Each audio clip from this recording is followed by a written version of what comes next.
Hello students, today we are going to see a poem, She Walks in Beauty.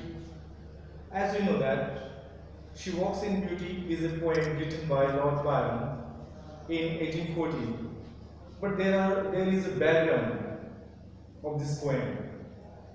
Lord Byron was greatly fascinated by seeing a girl or seeing a lady whose name is Anne Wilmot, and he was greatly fascinated by her physical aspect, and later on he started writing his poetry. If we see the first stanza of this poem, what do we know?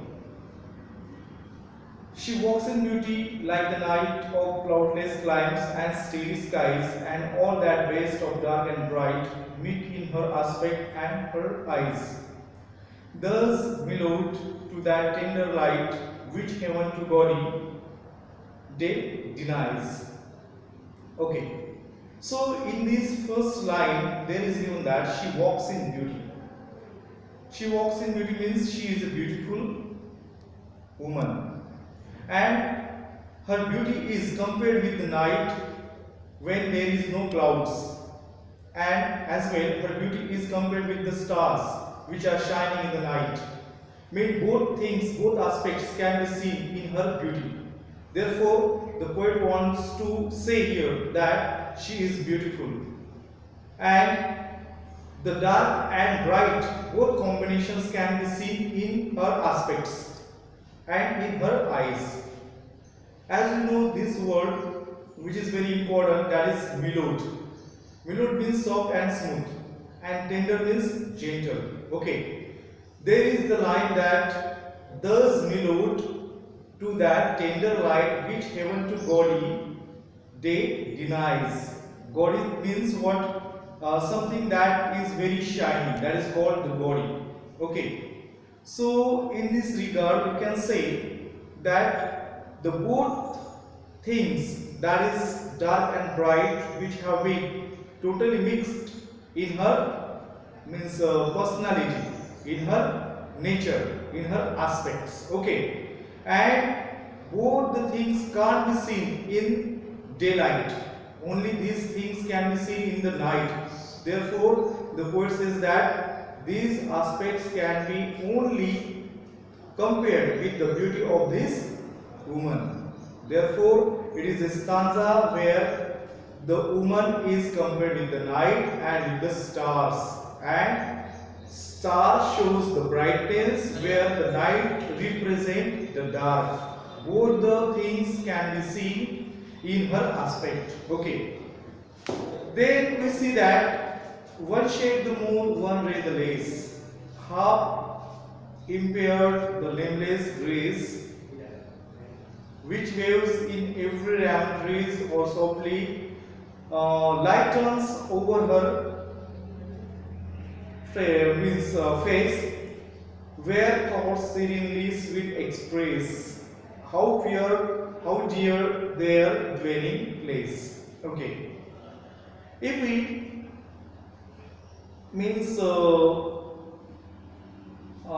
add some of the shade, or if we remove the ray, then it would spoil the beauty of this woman. Okay, because there is a word that is nameless grace means it is a beauty that can't be described in words, that is called the phrase nameless grace.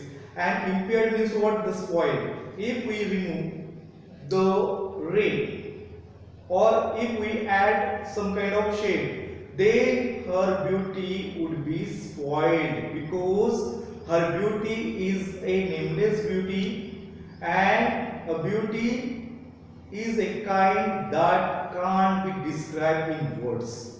Okay, and there is also one phrase here: in every raven trees or softly lightens over her face. Means all this beauty can be seen on her black what do you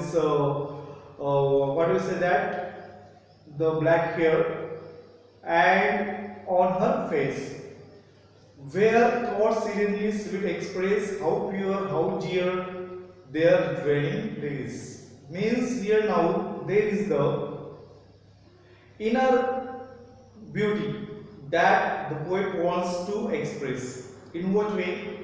Here the poet wants to say that her thoughts, which are very calm, which are very pure, which are very serene, and which are very sweet, means though she is beautiful, but at the same time her thoughts are also serene, means calm and white. That is, in brief, we can say that sweet. How pure, how dear their dwelling place, means both the combinations can be seen in her personality. Though she is beautiful, at the same way her thoughts, her means we can say that the views, the ideas, the expressions are so the beautiful, and so that we can see in her the perfect beauty that can be lies in her personality. Means the beauty cannot be means in the external aspect, but in internal aspect that person or that means woman should be beautiful, according to this poet who wants to say that this woman who is not externally beautiful but internally she is beautiful, as her thoughts are so sweet, and means she is pure, her mind is so pure, and so that both the combinations can be dwelled in her personality. So that there is one word, that is dwelling place. Place means what? The place means such a place where we dwell. Dwell means what? Where we survive. Means in this stanza we can say that the both things have been compared. Okay, and both things can be seen in her personality, and so that we say that this is the woman, this is the lady where we can see the beauty. The beauty is not only limited to her external aspects, the external nature, but the nature that is not limited, but it is goes beyond to the beauty of her inner beauty, inner aspects, inner nature. Therefore, in this stanza, the poet says the beauty is not limited, but it is the broaden. Therefore, there is the thoughts as well, the outer aspects have been well illustrated in this stanza. Okay? Is there? Okay. So, dear friends, here we have seen the first stanza and the second stanza. In the first stanza, the beauty of the woman is compared with the night as well, the stars. The star represents the brightness, where the night represents total calmness, the quietness. Means in the night there is not the violence. Okay, at the same way this beauty is well compared and well illustrated, and has given the various kinds of the examples to illustrate this beauty. Okay, and therefore the poet wants here that she walks in beauty. That means she is not walking and she is the beautiful. No, that's not. Means all the nature she is the beautiful.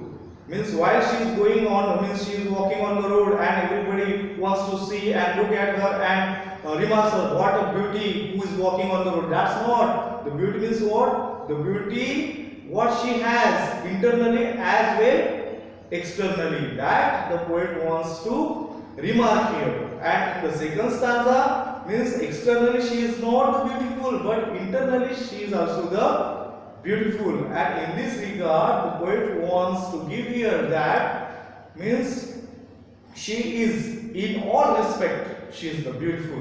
And in this we can say that the Lord Byron, who is the poet who has been regarded, who has been impressed and inspired and motivated, not only motivated but also fascinated by seeing the natural aspects, what we see in the nature. And in the same way, the woman who is the natural aspect of this universe that has been represented in his poetry, and that we have seen in these two stanzas. Okay, my dear students, can we stop here? Okay, thank you.